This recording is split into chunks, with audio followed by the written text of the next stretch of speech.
미국 사람, 서양 사람들은 그렇게 빵을 먹고 파스타를 먹고 피자를 먹고 그렇게 살아가는데 왜 한국 사람은 유독 밀가루가 자꾸 나쁘다고 유난을 떠나요? 종자가 다르다는 사실을 아셔야 됩니다. 몸에서 계속 염증 반응을 일으켜요. 염증 반응이란 몸에 침입한 독소를 제거하기 위해서 우리 몸이 발현시키는 시스템이에요. 몸에 엄청나게 해롭지만 이건 좋아라는 신호를 여전히 가지고 있습니다. 그러면 이건 좋아, 몸이 좋아하는 거야, 도파민도 많이 분비되고, 그럼 이거 계속 먹고 살면 되는 거 아니야? 좋은 게 좋은 건데 왜 문제가 될까요? 결국 이런 음식에 반복적으로 노출되면서 우리가 궁극적으로 뭐가 무너지냐면, 안녕하십니까, 이승훈 원장입니다. 오늘 제가 들고 온 주제는 밀가루입니다. 지난번 커피 영상도 조회수가 80만, 90만까지 나왔습니다. 그만큼 논란의 소재라는 거죠. 흔하게 먹고 있고 그게 좋다 나쁘다 그렇게 논란이 많은 주제란 걸 알고 있었습니다. 그리고 댓글들 보면 제 영상을 보고 생각을 바꾸고 삶의 변화를 줬다, 커피를 끊거나 줄였다, 이런 분들을 많이 보고 있습니다. 커피를 끊느냐 커피를 계속 먹느냐 이건 본인의 자유입니다. 저는 제가 임상에서 느끼는 바, 진료 현장에서 느끼는 바, 그리고 많은 연구 자료들이 말하는 바를 그냥 드라이하게 전달해 드리려고 합니다. 결정은 본인의 몫입니다. 그리고 오늘 들고 온 주제, 밀가루. 너무 많은 분들이 밀가루를 먹고 계시죠. 저희 직원한테 밀가루가 당신의 삶에서 차지하는 비중이 얼마나 되나요? 라고 물어봤어요.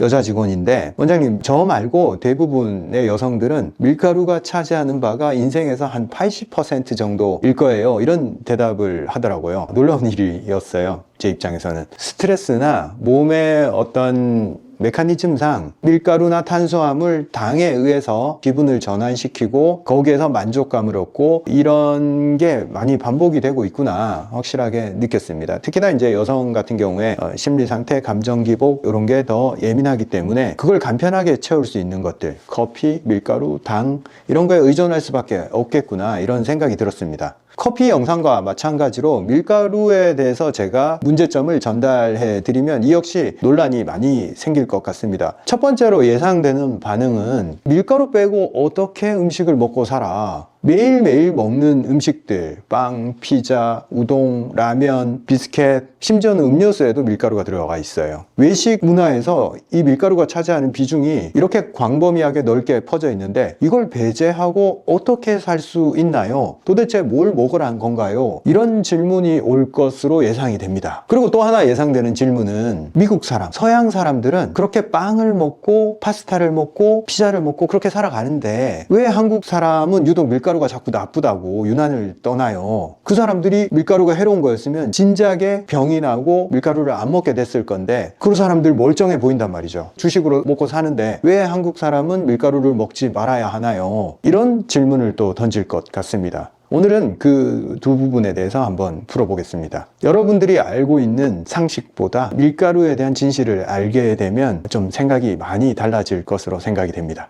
여러분, 우리가 지금 먹고 있는 밀이나 밀가루 음식들, 그 원재료가 되는 밀의 품종, 종자가 로마 시대 혹은 중세 시대 혹은 근대 1900년대 초반에 먹었던 밀이랑 종자가 다르다는 사실을 아셔야 됩니다. 지금 현재 우리가 먹고 있는 밀은 외소밀이라는 종자입니다. 딱 이름만 들어도 아시겠죠? 키가 작고 조그만 품종이에요. 원래 밀이 이렇게 자랐다 하면 지금 외소밀은 더 자그마한 품종입니다. 왜 이런 품종 변화가 생겼을까요? 이게 우리가 고대부터 먹어왔던 밀이라 하면 이 외소밀은 1960년대 새로 개발된 품종입니다. 그 전에 밀이 있었는데 왜 새로 밀 품종을 개발해냈을까요? 우리가 지금 세상을 보면 기아, 굶주림 이런 게 일부 국가에서는 발생을 하고 있어요. 그렇지만 광범위하게 어느 나라나 못 먹어서 굶어 죽고 이런 경우는 별로 없잖아요. 예를 들면 한국에서 굶어 죽는 사람, 미국에서 굶어 죽는 사람, 멕시코에서 굶어 죽는 사람 생각보다 없잖아요. 그리고 인도, 인구가 많아서 굶어 죽는 사람이 있을 것 같지만 있기는 있겠죠. 근데 굉장히 적어요. 그 인구 대국에서도. 중국, 그 인구 대국에서도 굶어 죽는 사람이 별로 없단 말이에요. 이게 우리는 당연하게 생각하잖아요. 그런데 5, 60년대에 우리나라도 마찬가지였고 인도나 중국, 파키스탄 이런 인구는 많고 저개발 국가에서 기아는 흔한 일이었어요. 굉장히 흔한 일. 대기근. 한번 흉년이 들면 엄청난 사람이 죽어나갔습니다. 조선시대 때 연구 자료를 보면 인구가 늘지 못하고 어느 수준에서 계속 정체돼서 갑니다. 그 정체가 일어났던 구간들은 대부분 기아로 대규모 사망이 일어났을 때입니다. 옛날의 나라들이 그렇게 인구 대국으로 갈 수 없었던 이유는 식량의 문제를 해결하지 못했기 때문에 그래요. 흉년이 들거나 홍수가 생기거나 농토가 파괴되거나 아니면 메뚜기 떼에 의해서 문제가 생겨버리면 사람들이 먹을 게 없는 거예요. 그러면 인구가 뭐 3분의 1이 사망을 한다거나 그런 식의 대기근이 발생을 해서 인구가 자체적으로 정체되어 있는 그런 구간들이 존재했어요. 왜?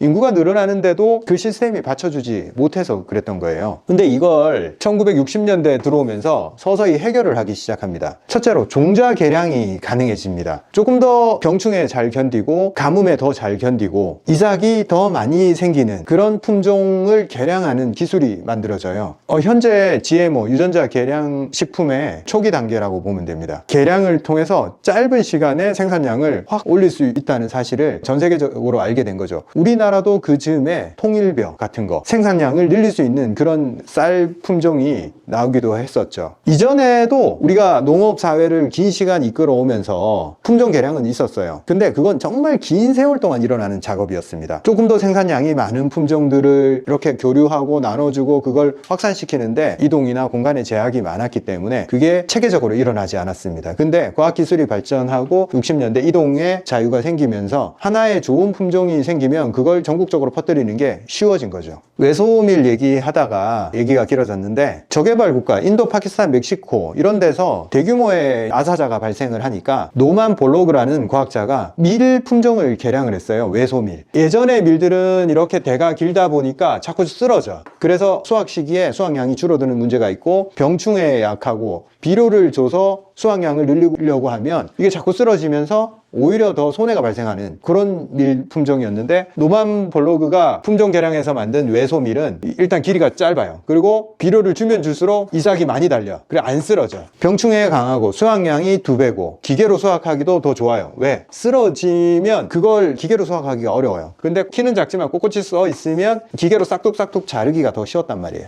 이게 녹색혁명의 시초였습니다. 품종 개량이 되고 비료가 대규모로 공급되기 시작하고 화학비료겠죠. 중공업이 발전하면서 거기서 나온 부산물들, 화학비료가 대규모로 공급이 되고 관계시설이 만들어지고 예전에는 다 자영농이었어요. 개인이 농사를 지었다면 점점 더 대규모화되고 공장처럼 기계화된 생산 방식으로 생산이 되기 시작하고 효율이 높아지게 되니까 생산량이 확 증가했겠죠. 그러면서 기아 문제가 해결이 된 거예요. 굶어 죽는 사람들이 사라지기 시작한 거예요. 근데 문제가 뭐냐면 이 방식은 효율성을 높이고 생산성을 높이는 방향이었기 때문에 이 밀이 전 세계의 표준 밀이 되면서 문제 한 가지를 같이 가지고 가게 됐어요. 뭐냐? 이 외소밀이 가진 특징이 글루텐 함량이 높다는 문제가 있었어요. 글루텐이 어떤 역할을 했을까요? 밀 문화에서 사람들이 이 밀 가지고 뭘 해먹어요? 빵을 해먹잖아요. 반죽을 해서 빵을 만들어야 되기 때문에 쫀득쫀득한 성향을 지녀야지 반죽이 잘 됩니다. 그냥 우리가 쌀 가지고 반죽을 하려고 해봐요. 흐트러져 버리죠. 반죽이 잘 되려면 쫀득쫀득해야 됩니다. 그 쫀득쫀득하게 하는 역할을 글루텐이 합니다. 그리고 빵을 우리가 부풀게 할 때 있어서 글루텐 역할이 굉장히 큽니다. 안에서 가스가 팽창하면서 빵을 크게 부풀리는 역할을 해요. 이 모든 게 합쳐져서 생산 공정에서 어떤 이점이 있냐? 생산성이 좋아져요. 공장에서 빵을 대량으로 만들어낼 수 있게 되는 거죠. 옛날에는 빵은 전문가의 영역, 어떤 장인의 영역이었어요. 빵을 반죽 하나를 만드는 것도 보통 일이 아니었고 그걸 부풀리는 것도 쉬운 일이 아니었던 거죠. 그 과정이 공장에서 쉽게 대량으로 일어나게 하기 위해서는 반드시 이 글루텐의 함량이 중요했어요. 이 함량이 높으면 높을수록 공장 입장에서는 대량 생산이 쉬워지는 거였죠. 그래서 품종 자체가 외소밀이 자리를 잡게 된 거고 재배 단계에서부터 공장에서 빵을 만들어내는 그 과정까지 이게 큰 역할을 했던 겁니다.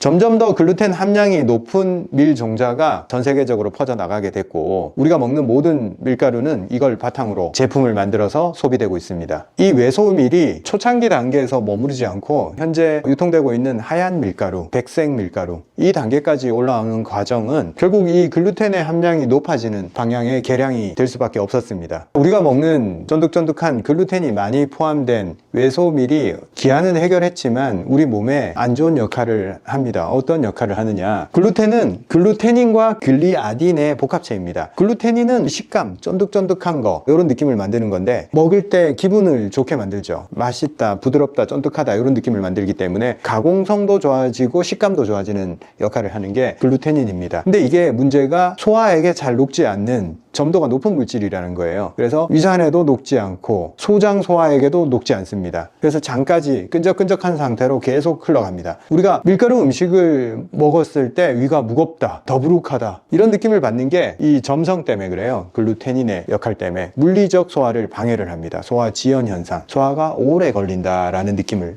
받는 거예요. 글리아딘은 더 큰 문제를 유발합니다. 분해되지 않는 단백질 조각이에요. 이게 계속 분해 안 된 상태로 장에서 떠돌아다니면서 장 세포 사이의 결합을 느슨하게 만들어 버립니다. 그러면서 장으로 들어가지 말아야 될 독소가 침범하는 그런 구멍을 만들어 버려요. 그걸 장누수 증후군이라 그러죠. 그 주범이 글리아딘입니다. 그리고 분해되지 않는 이 펩타이드 조각, 이 조각들은 몸이 침입자로 인식을 해요. 그래서 면역계를 발동시킵니다. 민감성을 만들어내고 과민대장을 만들어내고 장 건강을 해칩니다. 그래서 이걸 지속적으로 많이 먹게 되면 알러지가 유발될 수밖에 없어요. 왜? 우리가 음식이라고 먹은 것들이 몸 입장에서는 독소로 인식하는 걸 계속 넣어줬단 말이에요. 그러면 몸이 평화 상황이 아니고 전쟁 상황으로 인식을 하고 면역 물질들을 계속 만들어냅니다. 그게 바로 알러지인 거죠. 우리가 인식하지 못했지만 이 밀가루를 많이 먹음으로 인해서 몸에서 어떠한 종류의 질환도 불러들일 수 있다는 거예요. 면역 체계를 교란했기 때문에. 밀가루 많이 먹었는데 감기 걸릴 수 있는 거고, 배탈이 잘 날 수 있는 거고, 피부병이 생길 수 있는 거고, 탈모가 생길 수도 있어요. 우리가 모르는 사이에 작용을 한다는 거죠. 둘째, 혈당 스파이크를 유발한다. 문제는 정제탄수화물,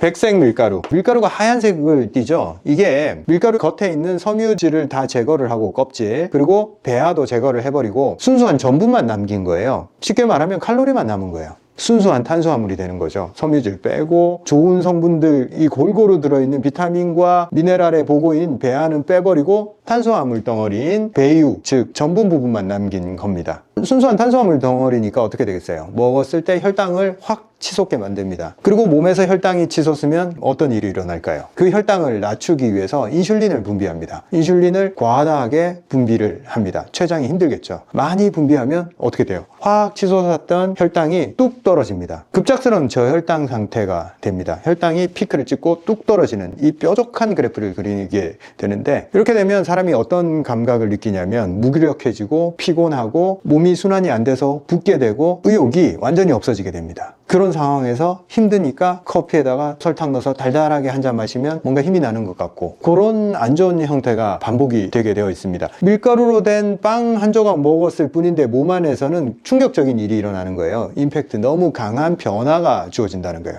혈당은 순수하게 변해야지 이 스파이크가 있으면 안 됩니다. 이때 다 충격을 받는 거예요. 계속 밀가루에 길들여져 있고 혈당 스파이크를 매일 반복시키고 있다 보니까 밤에 야식으로 빵이나 밀가루 먹고 잤을 때 밤중에 갑자기 혈당이 뚝 떨어지는 현상이 생기면서 각성이 일어나 버려요. 혹은 아침에 심각한 배고픔을 느껴요. 저혈당 상태인 거죠. 밤에 혈당이 올라간 걸 인슐린이 분비가 돼서 확 줄여놓으니까 아침에 너무 허기지고 배고파, 기력을 못 차려. 그래서 또 허겁지겁 빨리 당을 채울 수 있는 뭔가를 찾게 되는 거죠. 그래서 아침에 크루아상을 먹고 달달한 시럽을 뿌려서 빨리 당을 채워야겠다, 이런 생각이 들게 되는 겁니다. 그걸 계속 반복을 하는 거예요. 무기력해지고 혈당이 떨어지니까 정제 탄수화물, 밀가루로 만든 거나 시럽 같은 거, 액상과당으로 만들어진 음료수 같은 거 채워 넣으면 혈당이 딱 다시 올라가기 때문에 다시 기분이 좋아진단 말이에요. 혈당이 올라간 걸 내버려 두면 몸은 충격을 받아요. 그래서 그걸 낮추기 위해서 또 인슐린을 분비를 해요. 이러고 있는 거예요, 계속. 완전히 몸을 망가뜨리는 스파이크들, 이 뾰족한 그래프들이 내 몸에서 계속 발생하는 겁니다. 그 결과로 감정 기복이 생기고 계속적인 그 스파이크를 조정하기 위해서 중독으로 그걸 해결하려고 합니다. 특히나 우리가 이런 정제 탄수화물을 먹을 때, 밀가루를 먹을 때 뭘 같이 먹어요? 밀가루랑 가장 많이 조합되는 물질이 뭐예요? 음식을 만들 때 설탕을 쓰죠. 그리고 플러스 기름까지 포함이 되면 기가 막힌 조합이 됩니다.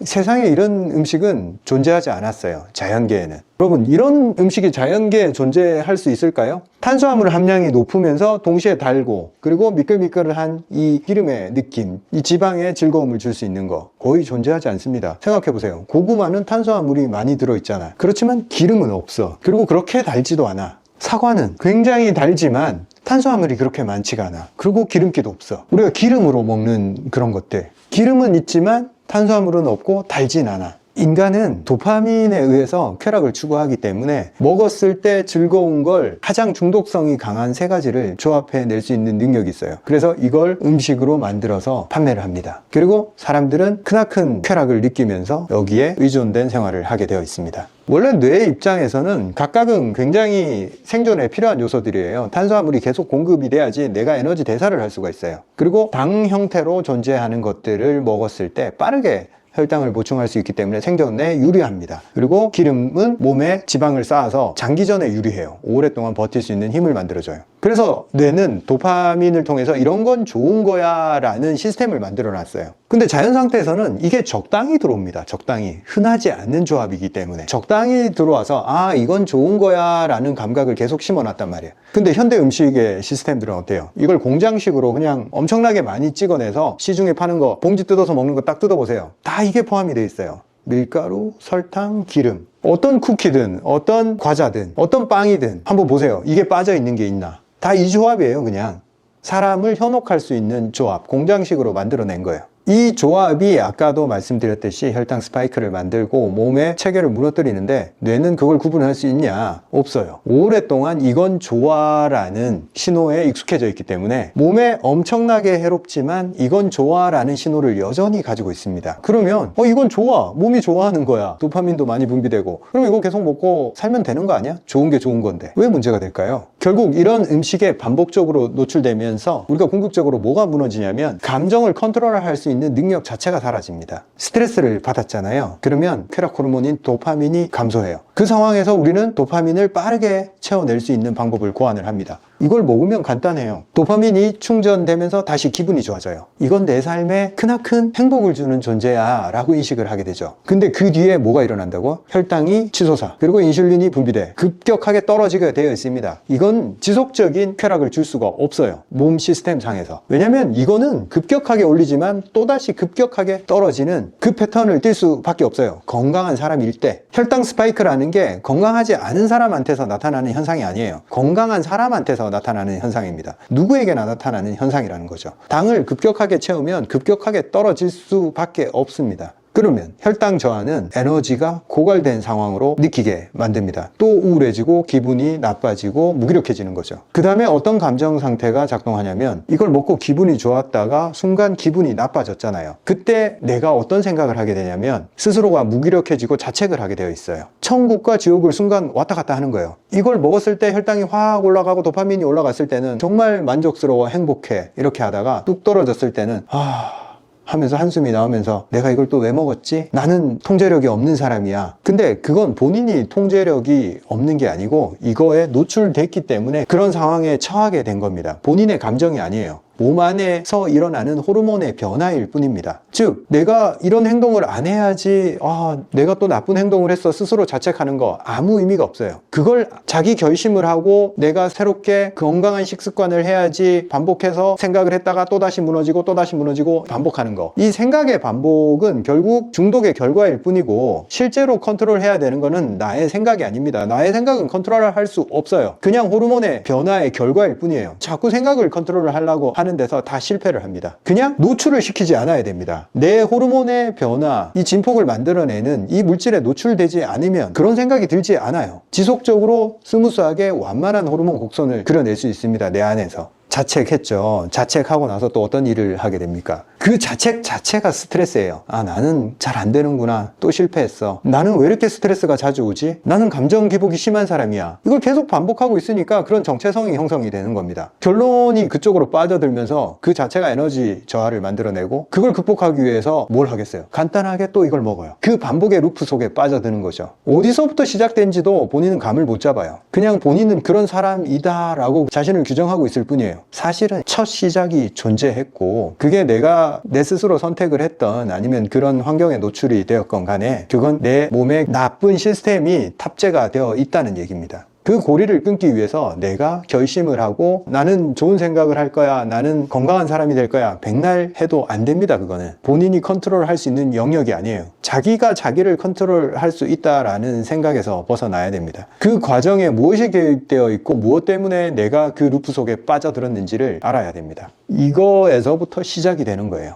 중독. 쉽진 않지만 빠져나와야 됩니다. 그 다음에 또 육체적 문제, 심각한 질병의 단계로 들어가게 됩니다. 장벽을 헤집고 우리 몸이 독소로 인식할 수 있는 글리아딘이 몸속으로 침투를 하잖아요. 그럼 면역계가 활성화가 되고 몸에서 계속 염증 반응을 일으켜요. 염증 반응이란 몸에 침입한 독소를 제거하기 위해서 우리 몸이 발현시키는 시스템이에요. 그렇지만 그 염증이 몸 곳곳에 생기는 순간 우리 몸의 시스템은 붕괴되기 시작해요. 아픈 데가 생긴다는 거죠. 쉽게 얘기해서. 관절이 아프고 시력이 떨어지고 피부가 뒤집어지고, 그게 전부 다 염증 반응의 결과예요. 찌꺼기를 처리하는 게 림프잖아요. 밀가루를 많이 먹게 되면 점점점 몸이 붓기 시작하고 림프가 고이게 됩니다. 그 염증 반응의 결과물이에요. 결국 그 순환 시스템이 몸 전체 혈액에 영향을 끼치고 몸 어디에서든 질병을 유발할 수 있는 그런 몸 상태가 되어버립니다. 자, 이걸 반복하는 사람들, 밀가루에 노출이 되어 있어서 중독적인 행동을 계속하는 사람들, 본인이 중독인지를 몰라요. 왜? 많은 사람들이 하고 있는 것은 중독으로 인식을 안 해요. 자기 위안을 받는 거죠. 다들 그러고 있는데 뭐 나라고 별 수 있겠어? 나쁜지 뭔가 좀 알 것 같지만 다들 그러고 있으니까 면죄부가 주어지는 거예요. 이게 정말 그렇게 나쁜 음식이면 이렇게 버젓이 가게에서 이렇게 팔고 있고 우리가 손쉽게 이렇게 접할 수 있고, 과연 이게 국가가 이걸 그대로 내버려 두고 있는 게 말이 안 되지 않냐? 이게 그래도 먹고 살만한 거니까 이렇게 유통되게 해 놓는 게 아닐까, 이런 생각을 가지고 있습니다. 안타깝게도 처음 말씀드렸듯이 이건 좋은 음식이 아니에요. 그냥 기아를 탈출하기 위해서 설계된 음식입니다. 그런데 우리는 그 시스템을 여전히 계속 사용하고 있는 거죠. 크나큰 단점이 존재하는데도 불구하고 이미 거기에 중독되어 있기 때문에 계속적으로 그 시스템이 산업 내에 스며들어 있고 일상생활에 그대로 계속 반복되고 있는 것입니다. 자각을 해야 돼요. 이 시스템이 어디에서부터 시작됐고 내 삶에 어떻게 침투되어 있는지, 그리고 내 몸에 어떤 변화를 만들어내고 있는지 자각을 하고, 처음부터 완전히 끊기는 힘들 거예요. 그렇지만 의도적으로 배제했을 때 내 몸에서 일어나는 첫 번째 반응은 힘들어요. 끊었을 때 기분이 다운되는 걸 빨리 복구시킬 방법이 없기 때문에 다시 찾게 되고 그걸 참는 것 자체가 스트레스니까 그냥 조금 먹고 살래 라면서 계속 그 중독의 고리에서 벗어날 수가 없습니다. 그건 본인의 잘못도 아니고 이 세상이 만들어낸 시스템이고 그거에 의해서 내가 지배당하고 있는 겁니다. 그렇지만 그 시스템을 이해하고 해체하고 한 발 뺄 수 있는 거 역시 본인입니다. 우리가 의식 없이 살아가고 있고 세상 사람들 다 그렇게 살아가고 있다고 해서 그게 올바른 행동일 수는 없습니다. 아까 초반에 제가 말씀드렸는데, 그러면 미국 사람들은 이런 걸 먹고 살지 않냐? 많이 바뀌고 있습니다. 미국인들도 이 시스템에 얼마가 노출됐어요. 1960년대 초반부터 시작된 녹색혁명의 결과물이고 기아를 해결하기 위한 해법이었지만 결국 60년 이상 미국 사람들한테 노출되면서 크나큰 문제를 일으켰단 말이죠. 사람들이 질병이 생기고 면역계가 교란이 되고 알러지성 질환이 빈도가 높아지고 우울증이 증가한다는 게 이것과 연관이 있다는 것을 점점 사회가 눈치를 채기 시작했습니다. 그래서 미국 사회는 이미 밀가루에서 많이 멀어지고 있습니다. 글루텐 프리라고 얘기를 하고 있죠. 지금 대한민국 사람들은 오히려 이 심각성을 잘 몰라요. 근데 미국은 더 오랜 기간 노출됐기 때문에 식당에 가서 메뉴판을 보면 거기서 선택을 할 수 있게 되어 있어요. 그냥 일반 밀가루 쓴 음식, 그리고 글루텐 프리 음식, 그걸 선택해서 내가 이걸 먹기 싫으면 먹지 않을 수 있는 그 대안을 제시를 하고 있어요.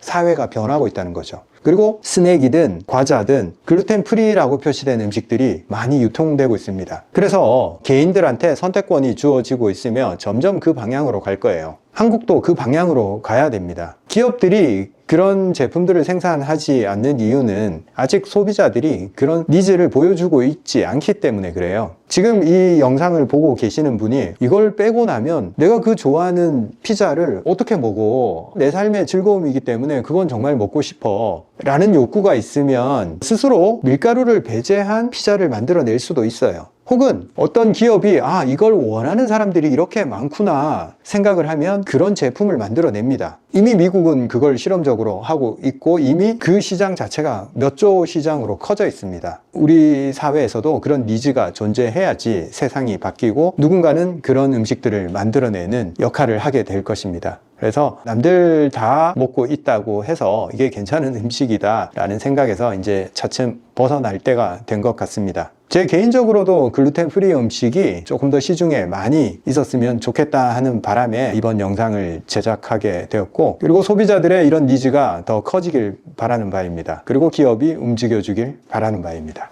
자, 오늘의 드릴입니다. 여러분, 그 음식을 드시면서 어쩔 수 없이 이렇게 가공식품도 먹을 수밖에 없는 그런 상황도 있고 그렇잖아요. 그 중에서 시중에 본인이 먹는 음식들 혹은 본인이 먹는 음식의 뒤에 성분 분석표 중에서 글루텐 프리라고 표시된 제품이 있는지 한번 찾아보는 그런 행동을 한번 해봅시다. 그리고 찾아낸 분들은 댓글로 공유해 주시면 다른 분들께도 큰 도움이 될 거라 생각이 됩니다. 오늘의 드릴입니다. 글루텐 프리 음식 찾아내기. 우리가 단백질 섭취를 위해서 고기는 반드시 먹어줘야 됩니다. 물론 채식주의자들은 식물성 단백질을 섭취할 수도 있지만 아무래도 동물성 단백질에 비해서 한계점이 존재하기 때문에 동물성 단백질을 섭취하지 않고 충분한 단백질을 확보하기가 조금 힘듭니다. 그러면 어떤 단백질을 섭취를 해야 되냐? 해산물, 생선 이런 거 섭취하는 방법도 있고 육고기들 섭취하는 방법이 있는데 육고기도 신선한 고기가 있고 가공육 있잖아요. 저는 항상 무조건 살아있은 지 얼마 안 된 거, 그게 가장 생명력이 강하고 문제가 없다라고 말씀을 드립니다. 신선한 고기가 좋은 고기예요. 그런데 시중에 유통되는 것은 신선한 고기만이 아니라 가공육도 유통이 되죠. 근데 솔직히 말씀드리면 그런 고기들은 살아있는 음식이라기보다도 좀 죽은 음식이라 말씀드릴 수 있습니다. 마찬가지로 육류에 있어서 우리가 먹고 있는 가공육, 소시지, 햄, 스팸, 베이컨, 육포 이런 것들을 우리가 흔히 먹고 있습니다. 김밥 먹을 때도 들어있고 반찬에도 있고 흔하게 접할 수 있죠. 결론부터 말씀드리면 가공육을 좋아하면 안 됩니다. 안 먹을 수 있으면 최대한 안 먹으려고 노력을 해야 됩니다. 그 이유를 차근차근 말씀드리도록 하겠습니다. 가공육이 뭘까요? 오래 보관하기 위해서 후처리를 한 가공품을 가공육이라고 합니다. 후처리 방식은 염지, 소금물에 담그거나 소금물을 주입을 시켜서 상하지 않게 하는 방법. 훈제, 그을리면서 그 연기가 보존 기능을 하게 됩니다. 연기에 들어있는 물질들이. 그리고 발효, 유익균들로 유해균들이 활동하지 못하게, 더 좋은 균으로 안 좋은 균이 활동하지 못하게 해서 보관 기간을 늘리는 방식입니다. 그리고 현대에 와서는 보존제를 넣어서 보존을 하기 시작합니다. 그 보존제 중에 가장 대표적인 게 아질산 나트륨인데 가공육을 만들게 됐던 계기도 원래 고기를 오래 보존을 하면서 장기적으로 비축 식량을 만들기 위해서 개발이 되었습니다. 그냥 놔두면 다 썩어버리죠. 맛을 위해서 이렇게 한 게 아니고 오랜 기간 식량을 비축해 두기 위해서, 그리고 또 대항해 시대 때 오랫동안 항해를 해야 되잖아요. 그 과정에서 고기도 먹어야 되니까 이런 식으로 보존을 해서 먹게 되는 것이 가공육의 시초고, 또 하나 우리가 돼지를 키우고 소를 키우면 맛있는 부위는 스테이크로 먹고 구워 먹잖아요. 그런데 좀 맛없는 부분들, 내장이라든지 부속물들, 그런 것에 대한 처리가 서양에서도 좀 버리긴 아깝고 사람들이 좋아하지는 않고, 그러니까 이런 것들을 모아서 소세지로 만들고 햄으로 만들고 이런 식으로 사람들이 먹기 싫어하는 부위를 모아서 2차 가공을 해서 또 판매를 하기 위해서 그렇게 시작된 측면이 있습니다. 그런데 이런 가공육의 국면이 딱 바뀐 시점이 1, 2차 세계대전을 겪으면서 군인들의 사기를 북돋우기 위해서 고기를 공급을 해야 되는데 쉽지가 않았어요. 대량으로 유통을 해야 되는데 쉽지가 않으니까 미국에서 아이디어를 낸 거예요.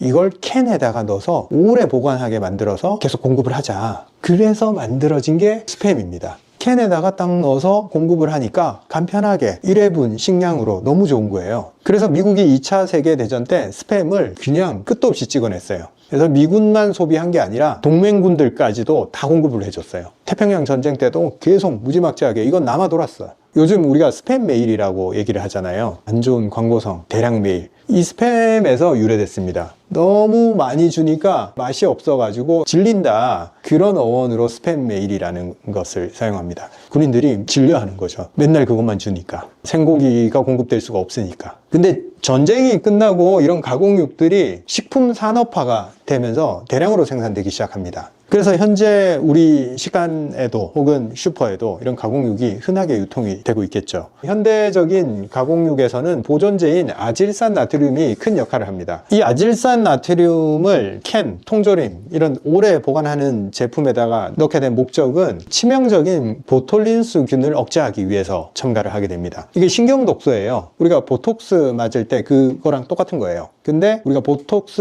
맞을 때 마비시키는 것은 아주 극소량으로 안전하게 가공을 해서 사용을 하는 거고, 소량으로도 생명이 위독해질 만큼 독성이 강한 균이에요. 고기가 부패하면서 발생하는 균입니다. 아질산 나트륨이 이걸 다 잡아낼 수가 있어요. 그리고 이거 아질산 나트륨을 고기에다가 쓰게 되면 고기가 붉게 착색이 돼요. 보기 좋은, 우리가 상상하는 그 고기의 색깔이 나옵니다. 그래서 맛있어 보인다, 신선해 보인다, 그런 느낌까지 줍니다. 일석이조죠. 좋은데 그러면 왜 문제가 될까? 아질산 나트륨이 보존제 역할을 할 때 그 자체가 독성이 있는 게 아니에요. 얘가 어떤 조건에서 독성으로 변하냐면 소화 과정에서 독소로 변합니다. 아질산 나트륨으로 보존된 고기들, 이 단백질, 이게 위 속에 들어가서 위산과 만나는 순간 다른 물질로 변합니다. 니트로사민이라는 물질로 변하고 이제 독성을 띠고 있는 거예요.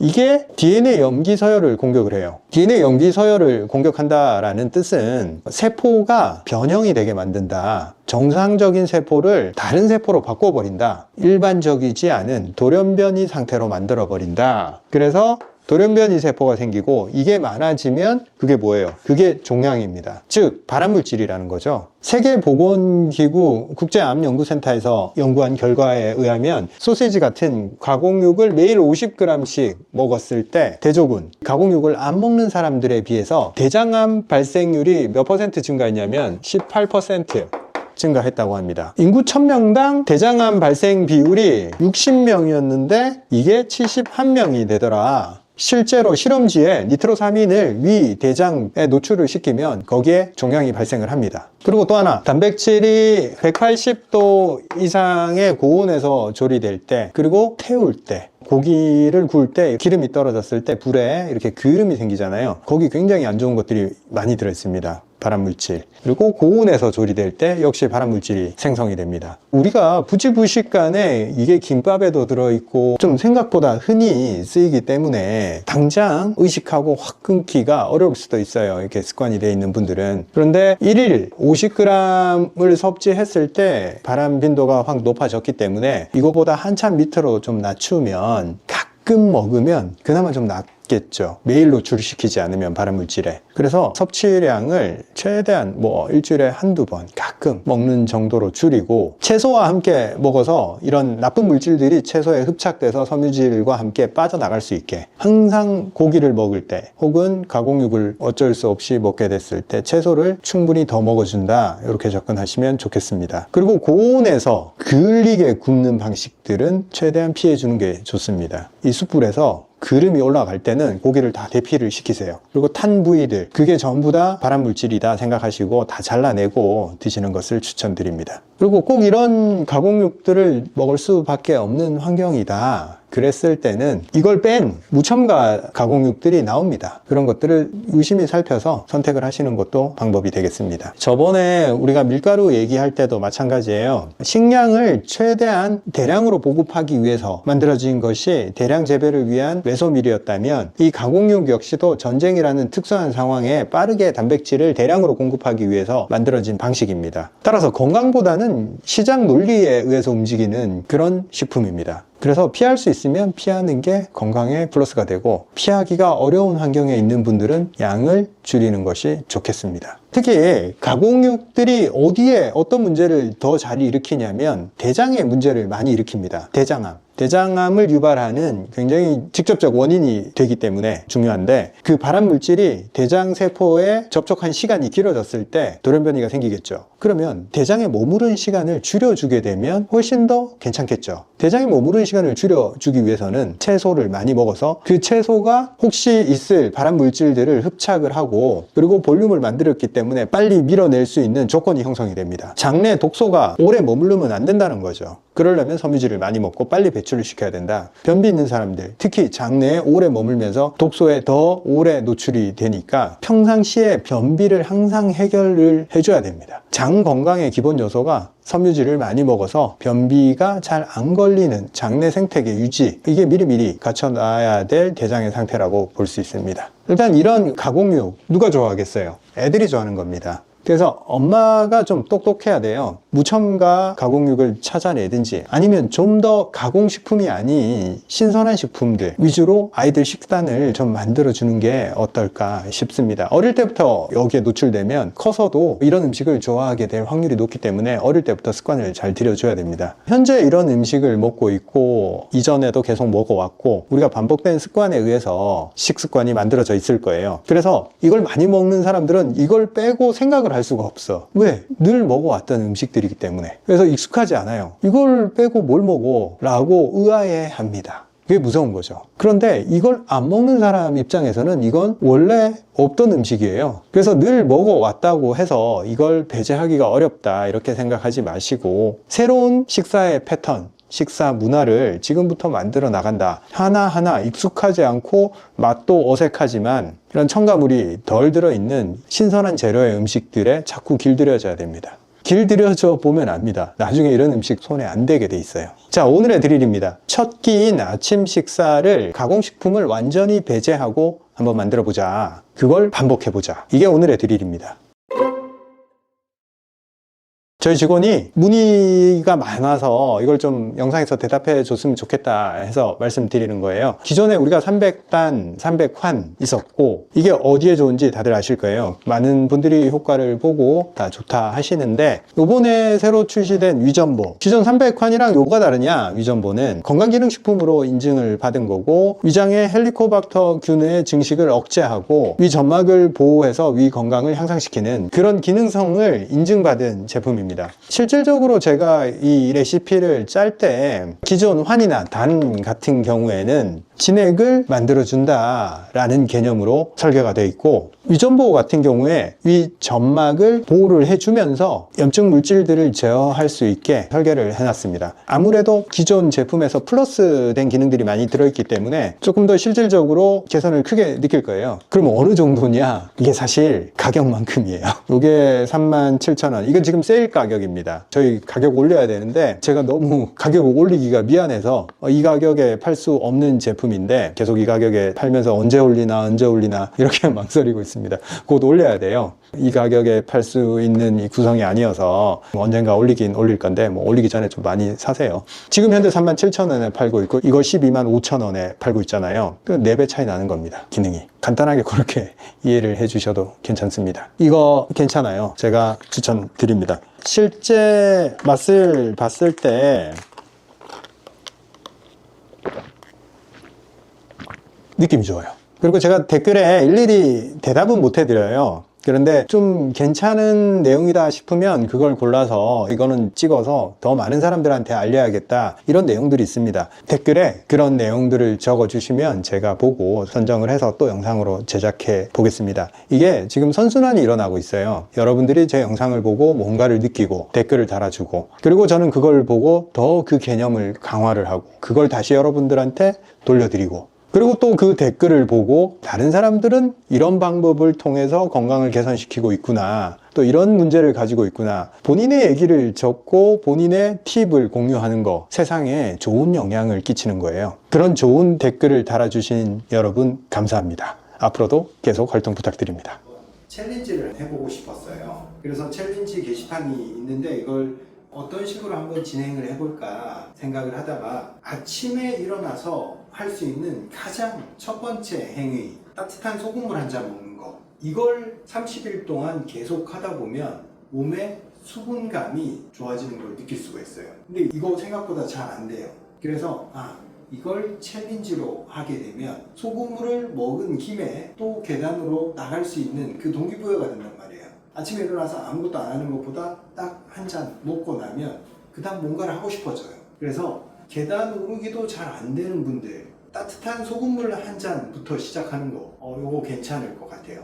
그래서 언제부터냐? 9월 1일부터 한 달간 매일 우리가 소금물 챌린지 게시글을 올릴 거예요. 그 밑에 댓글로 사진으로 찍어서 매일 올려주시면 됩니다. 30일 동안 이걸 반복함으로 인해서 이게 습관이 되게 만들자 이 취지입니다. 저도 챌린지에 참여해서 매일 사진을 남길 거예요. 이번 챌린지를 하면서 저희 수분톡톡 용융소금 제품을 할인을 해서 판매를 할 거예요. 9월 1일 이벤트 전까지만. 그리고 챌린지를 완수한 모든 분들한테 이걸 보내드릴 거예요. 쿠폰 어떻게 쓰는 거야?